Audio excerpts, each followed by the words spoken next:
Bonjour la beauté. Après avoir perdu le bateau dans un accident, Jen est retrouvée inconsciente sur la côte du Nil. Quand elle se réveille, elle aperçoit son ami Brad tout près et court pour l'aider, mais découvre qu'il a un gros morceau de corail planté dans le ventre. Elle crie à l'aide, mais personne ne répond. Après avoir pris le pistolet de détresse dans son gilet, elle traîne Brad loin de la plage. Jen retire le corail et couvre la blessure avec un morceau de tissu, mais la seule chose que Brad demande est si Jen a vu quelque chose. Jen pense que Brad a besoin d'eau et court dans la jungle pour chercher une noix de coco. Elle en trouve une, la casse avec une pierre et revient en courant vers Brad. Malheureusement, quand elle revient, Brad est déjà mort. Ensuite, Jen commence à explorer l'île, mais marcher sur la plage la fait simplement revenir au point de départ. Elle explore alors la jungle et trouve plusieurs objets qui semblent être là depuis longtemps, vu leur état. Jen crie à nouveau à l'aide, mais personne ne répond. Elle fouille un sac et trouve quelques médicaments. Ensuite, elle ouvre une glacière et découvre des bouteilles de soda encore scellées. Sous quelques feuilles, Jen trouve une petite boîte en métal contenant des allumettes, un morceau de toile de voile et un sac avec des jouets. Soudain, elle entend un bruit étrange provenant d'un arbre creux. Jen s'approche et en regardant à l'intérieur, un oiseau en sort brusquement en volant. Jen recouvre le corps de Brad avec de grandes feuilles. En voyant le soleil se coucher, elle cherche un endroit pour passer la nuit. Avant que la pluie ne commence, Jen se couvre avec la toile de voile et place quelques récipients pour collecter l'eau. Le lendemain matin, elle trouve de nombreux poissons morts sur la plage et commence à les ramasser dans un sac. Jen est également choquée de voir un requin mort avec de profondes entailles sur le corps. Elle utilise des pierres pour couper les têtes des poissons et les garde dans la glacière pour les manger plus tard. En fouillant un autre sac, elle trouve un carnet, mais l'eau a effacé tout le texte. Entre les pages, il y a une photo d'un couple, ce qui la rend encore plus seule. Lors d'une nouvelle exploration de l'île, Jen trouve des monticules de pierre et une branche en forme de croix. Elle réalise que ce sont des tombes, ce qui l'inspire à creuser un trou dans le sable pour enterrer le corps en décomposition de Brad. Jen recouvre le trou avec des feuilles et du sable, terminant la tombe avec un morceau de bois portant l'initiale de Brad. Cette nuit-là, elle accroche la toile de voile, qui a des coupures similaires à celles du requin, et utilise les allumettes pour allumer un feu et cuire les poissons.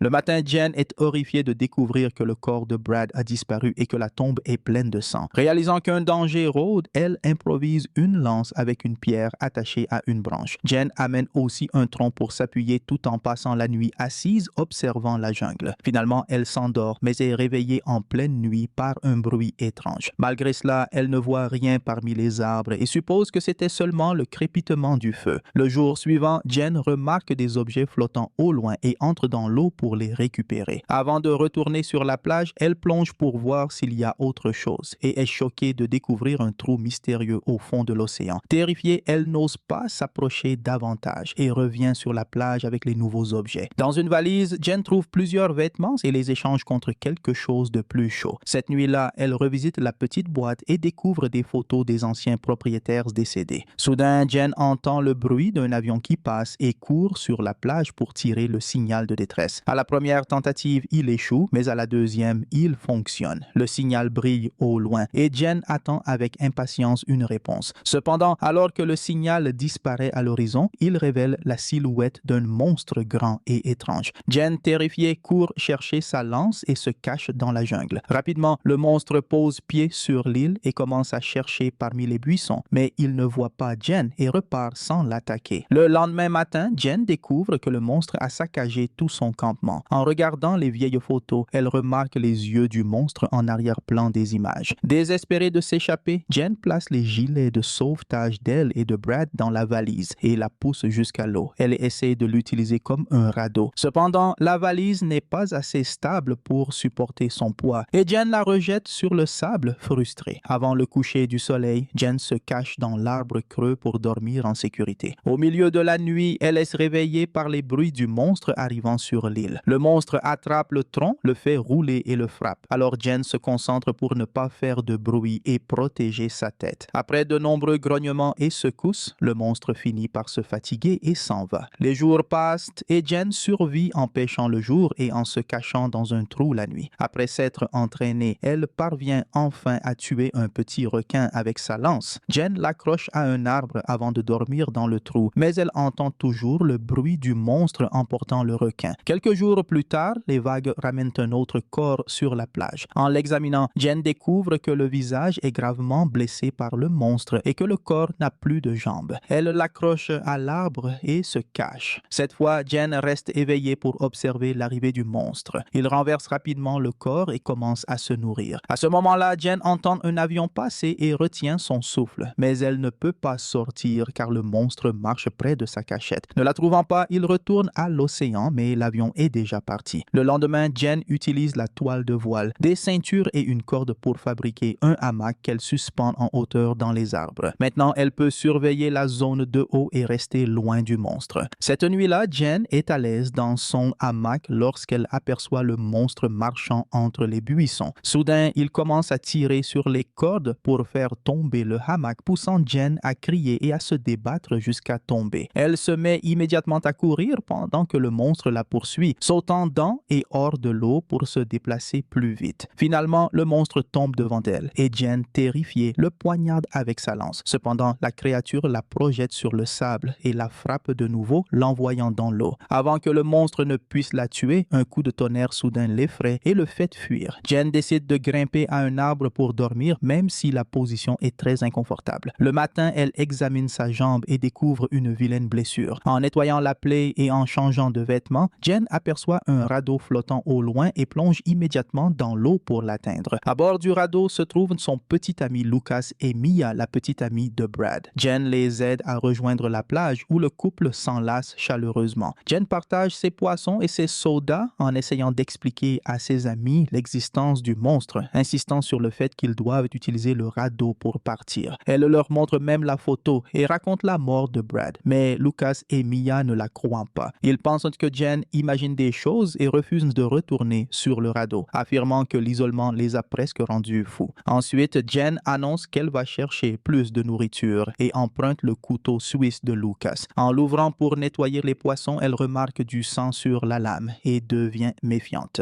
Jen tente à nouveau de convaincre ses amis de partir, mais une dispute éclate, terminant par Lucas qui lui crie dessus. Plus tard, pendant que Lucas et Mia sont distraits, Jen prend leurs affaires et les met sur le radeau, essayant de s'échapper. Cependant, ses amis la voient et courent pour l'arrêter. Lucas attrape Jen et, dans la lutte, elle donne un coup de pied au visage de Mia. Furieuse, Mia réagit et assomme Jen avec une rame. Quand Jen se réveille, il fait nuit et elle est horrifiée de découvrir que ses amis l'ont attachée à un arbre. Ils refusent de la détacher malgré ses supplications. Et Mia sort pour laisser le couple en privé. Lucas commence à se plaindre de l'attitude de Jen, mentionnant combien il s'amusait sur le bateau avec ses amis, mais qu'elle n'était pas satisfaite et avait même menacé de rompre avec lui. Jen pense que ce n'est pas le moment de discuter de leur relation, mais Lucas continue, criant que Jen n'a ni maison, ni argent, ni vie sans lui. Il croit que Jen n'avait pas le droit d'essayer de l'abandonner sur l'île après tout ce qu'il a fait pour elle. Alors que Jen insiste pour partir et discuter plus tard, Lucas fait une remarque sur le fait qu'elle agit comme leur ami Zach, sans expliquer ce qui lui est arrivé. Pendant ce temps, Mia marche sur la plage et remarque des morceaux de poisson dans l'eau. Soudain, Lucas et Jen entendent Mia crier. Lucas attrape une torche et court pour l'aider, mais trouve le monstre en train de tuer Mia. Il tente de frapper la créature avec la torche, mais elle le repousse. Le monstre saute ensuite dans l'océan, emportant Mia avec lui. Lorsque Jen parvient enfin à couper ses liens, il est déjà trop tard. Tout ce qui reste dans l'eau, c'est du sang. Le lendemain matin, Lucas accepte finalement de partir avec Jen sur le radeau. Ils travaillent ensemble pour pêcher plusieurs poissons et les cuisinent avec la dernière allumette, préparant des provisions pour le voyage. Ensuite, ils chargent tout sur le radeau et prennent la mer. Une fois sur le radeau, Jen remarque plusieurs taches de sang. Alors que Lucas commence à ramer, il aperçoit la créature nageant sous eux. Les griffes du monstre surgissent pour attaquer Lucas, qui se cache immédiatement dans le radeau, et Jen le ferme. Cependant, le monstre ne lâche pas prise et commence à griffer le fond du radeau. Après plusieurs coups qui secouent toute la structure, la créature perce un trou et y insère sa tête. Jen le frappe immédiatement avec son pied, tandis que Lucas utilise le pistolet de détresse. La première tentative échoue, mais la deuxième touche la bouche de la créature. Profitant de l'opportunité, il repousse le monstre dans l'eau avec une lance. Il pense n'être en sécurité pendant un moment, mais le monstre revient par le fond du radeau et entraîne Jen sous l'eau, essayant de l'emmener dans son trou. En luttant contre Contre la créature, Jen se souvient du poignard de Lucas et l'utilise pour poignarder le monstre, le forçant à la relâcher et à nager loin. À ce moment, la créature aperçoit Lucas qui plonge pour sauver Jen. Rapidement, le monstre nage vers lui, l'attrape au dernier moment et l'entraîne dans son trou. Jen, désespérée, crie de douleur mais retourne à la plage. Sur la plage, Jen remarque que le feu de camp, qui aurait dû être éteint, contient encore une petite braise. Elle s'empresse de raviver le feu jusqu'à ce que les flammes deviennent fortes.